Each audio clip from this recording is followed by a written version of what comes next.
আমাদের জীবনে চলার পথে আমরা সত্যিকারের ভালোবাসা কোথায় থেকে পাই সেইটা কি আপনারা জানেন? সেইটা হলো আয়না, যার সামনে হাসলেও সে হাসে, কাঁদলেও সে কাঁদে, নাচলেও সেই নাচে। আবার যখন তাকে আঘাত করি, সে আঘাত না করে নিজেই টুকরো টুকরো হয়ে যায়। আসসালামু আলাইকুম ভিউয়ার্স, সকলেই কি অবস্থা, কেমন আছে? আশা রাখি নিজ নিজ অবস্থান থেকে এবং মহান আল্লাহ পাকের অশেষ রহমতে বেশ ভালোই আছেন, এবং আমি আমার পরিবার নিয়ে আমার অবস্থান থেকে বেশ ভালো আছি। তাহমিদাস ডেইলি ব্লগ থেকে নতুন একটি ভিডিও নিয়ে আবারও চলে এলাম আপনাদের মাঝে। সকালে তো পাতলা খিচুড়ি করেছিলাম, তার সাথে আলুর ভর্তা, ডিম ভাজি আর শসা। তো প্রতিদিনই তো কিছু না তো কিছু নাস্তায় আমি বানিয়েই থাকি, এমন না যে রেডিমেড কোনো কিছু নাস্তা খাই তা না, আমি ঘরেই তৈরি করি। কোনো দিন রুটি বা খিচুড়ি যাই হোক, কোনো সময় ভাতও করি, কিন্তু রুটি পরোটাটা বেশি খাওয়া হয়। তো এই তো সকালে নাস্তা বানানোর পর ঘরের কাজে লেগে পড়লাম। তো আমি একটা বেডরুম গুছিয়ে নিলাম। তো এখন পর্যন্ত যে সকল আপু ভাইয়ারা আমার এই ভিডিওটির সাথেই আছেন, প্লিজ ছোট্ট একটি লাইক দিয়ে ভিডিওটি কন্টিনিউ করবেন।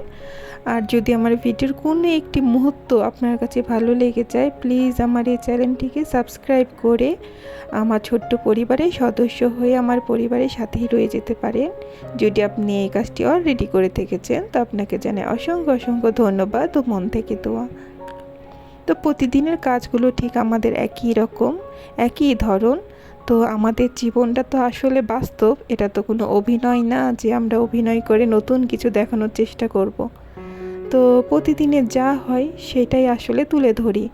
তো আসলে আমাদের জীবনে যা ঘটে তা সবার জীবনের সাথেই একই রকম, কারণ আমাদের জীবনের চিত্রটাও ঠিক একই রকম। তো যদিও কোনো পার্থক্য হয়ে থাকে, সেটা হবে কাজকর্মে আর কথায়। তাছাড়া দেখা যায় সব প্রতিদিন ঠিক একই কাজ, আর এই কাজগুলো আমরা করি, কিন্তু করার মাধ্যমটা হতে পারে এক একজনের এক এক রকম। তো প্রতিটা জিনিসে একটু হাতের ছোঁয়া না দিলে কি হয়, পরিষ্কার হয় না। তো যখন এত কিছু দিয়ে ঘর সাজায় রেখেছি, তো একটু তো পরিষ্কার করাই লাগে।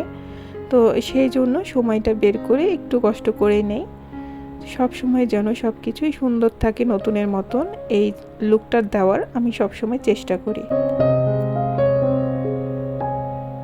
তো শরীর মন আমার একদমই ভালো ছিল না, যার কারণে মোবাইলটা যে আমি একটু ট্রাইপডে রাখবো সে ইচ্ছাটাও কেন যেন হচ্ছিল না। আমি হাতে নিয়ে এই ভিডিওটি করেছি। তো যাই হোক, ভিডিওটার কোয়ালিটি আমার কাছে ভালো লাগেনি, জানি না আমার প্রিয় প্রিয় আপু ভাইয়াদের কাছে কেমন লাগবে।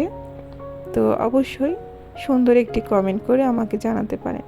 আপনাদের কমেন্টের আশায় আমি বসে থাকি। সত্যি আপনাদের কমেন্টগুলো আমাকে অনেক মুগ্ধ করে দেয়। তো জানি না এই ছোট্ট চ্যানেল থেকে কি পাবো বা কী বা পাওয়ার আশা আছে।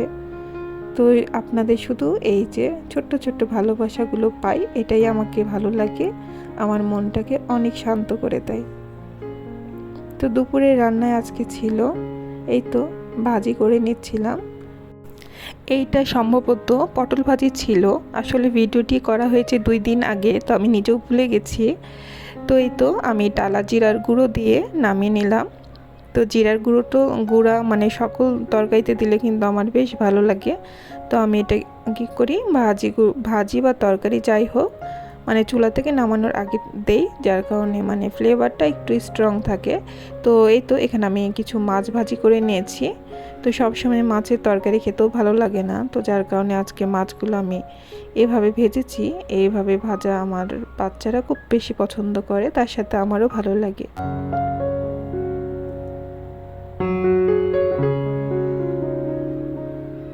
তো আজকাল আমার ভিডিওতে একদম কমেন্ট, লাইক, তার সাথে ভিউ কমে গেছে, তো মনটা খুবই খারাপ হয়। তো মাঝে মধ্যে তো আমার ভিডিও মোবাইলে থাকলেও দিতেই মন চায় না, যে এত কষ্ট কি আমার বেকারই যাচ্ছে নাকি। তো তারপরও ধৈর্য ধরেই আছি যে ইনশাল্লাহ একদিন অবশ্যই ফল পাবো। তো জানি না কি আছে কপালে। তো আমি এখানে তো রান্নার পরে আমি আমার চুলাটা ডিপ ক্লিন করে নিচ্ছি।